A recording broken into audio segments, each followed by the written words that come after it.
Welcome back, guys, to another video on the channel. Today's West Ham video, I want to talk about Dan James and I want to talk about the need to sign a traditional wide player. Before we get into it, guys, if you haven't considered subscribing, support West Ham, watch my content, this is where I'm going to kindly ask you to subscribe. We're very close to 2,500 subscribers. This channel is growing quicker than I ever thought. Hit the like button for more West Ham videos. That would be greatly appreciated. Now, in terms of West Ham, in terms of what players we need to strengthen our maybe European push, to strengthen our consolidarity in the top 10, we need to sign another striker. We need to sign a striker that complements Antonio, or a striker that is like Antonio. So if Antonio doesn't play, we don't have to change our system too much or change our style of play too much. We need to sign another centre-back. I think that's clear as well. Ogbonna's age, and whilst Ogbonna's absolutely immense, he's 32 years of age.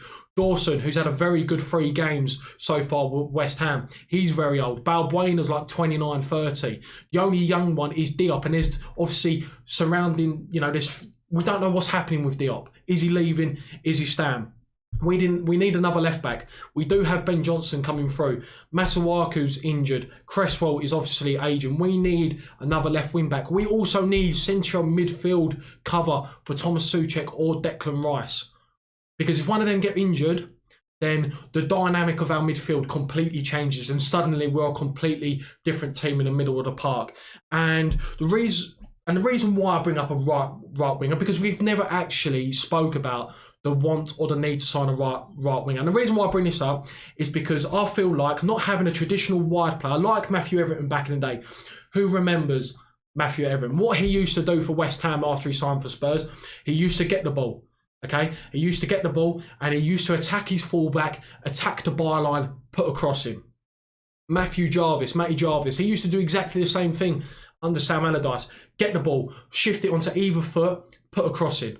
And the thing is with Matty Jarvis, he could go on his right foot, cut inside and put across in that way, but he could also go on his left foot, attack the byline and put across in that. And I feel like West Ham lack that variety in attack, and that's one of the main reasons why we desperately need to sign a right winger, because we need someone who's going to get chalk on their boots, stretch the pitch. Because what we've seen in games so far this season, Stockport in the FA Cup, we saw that a lot of our players, Benrahma, Yarmolenko, whilst Bowen got an assist, Lanzini, they're all similar type of players. And even the players that we bring off the bench are all similar type. Before Snodgrass left, if he was to replace maybe Yarmolenko or Bowen, what does he do? He plays on the right-hand side, he comes on his left foot, he puts the cross in or he shoots. What does Benrahma do? He drifts inside, he wants to receive the ball in inside areas and then try and play a through pass or try and have a shot. What does Lanzini do? He wants to receive the ball in the central areas of the pitch. He wants to come deep to collect the ball. What does Bowen do? He gets the ball in his left foot. He comes inside, he shoots or puts a cross in goal. Yarmolenko does exactly the same.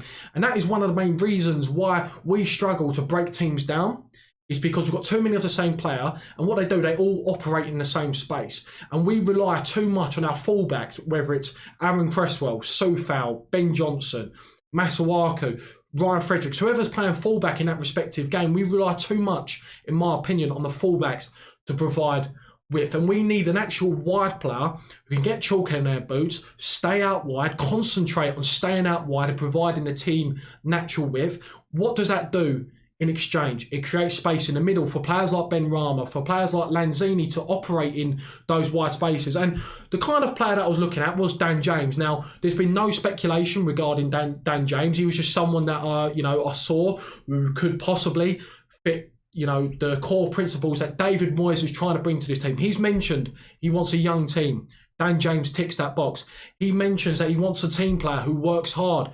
Dan James ticks that box. Yes, he's been a little bit inconsistent for Manchester United. When he first got into the Manchester United team, when they signed him for £15 million, he started so well, scoring goals. He got like 4 or 5 goals in his first 6 or 7 appearances. Very, very good. He could play on either flank. A lot of his goals were coming from the left-hand side. But he could also operate on the right-hand side, where he could get the ball, look at his defender, eye to eye, take it past him, put across him.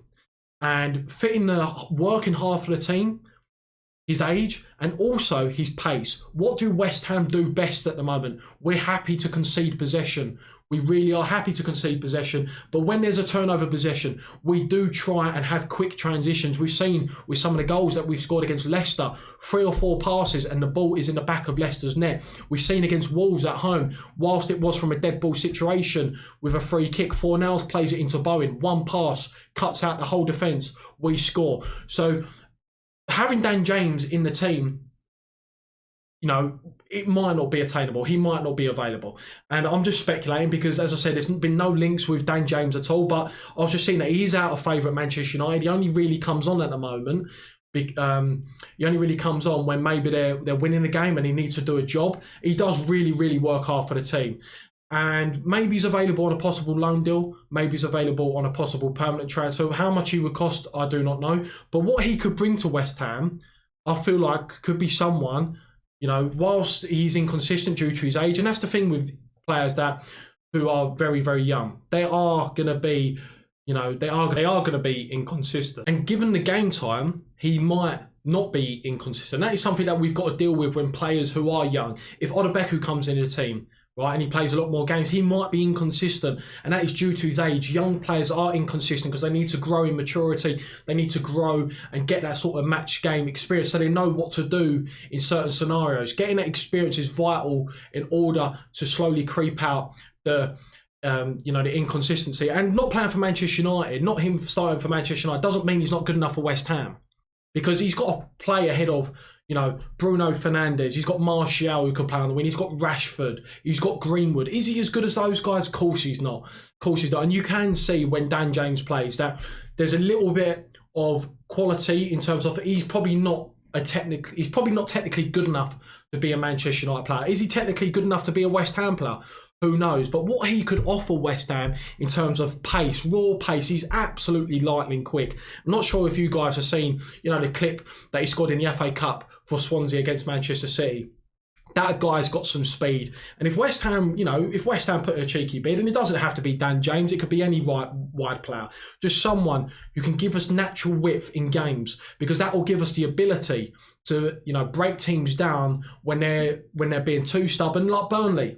When we play Burnley tomorrow, there's going to be times in that game where we're going to have a lot of possession, that Burnley are going to frustrate us like they did last season when they beat us 1-0. Everything's going to be played in front of them, and we're going to have a lot of the ball in central areas, but they're going to be able to play narrow. They're going to stop us getting into those spaces, and that's when we need someone on the pitch who can probably just provide that little bit of width. So the fullback will go, right, there's that right winger, whoever it is, Dan James, whoever it is, we need to go out to him. They go out to him. What does that do? That leaves space in central areas for players like Lansy, like Bowen, to pick up the spaces and to pick up the ball. So guys, that is going to be the end of the video. Make sure you hit the subscribe button for more West Ham videos. Let me know. I was just being speculative in terms of Dan James. It could be any wide player. We just need a wide player, in my opinion. I don't think it's been spoken about that much in terms of, you know, on the wish list of positions that we need to sign. Hit the subscribe button. Catch you later. See you later.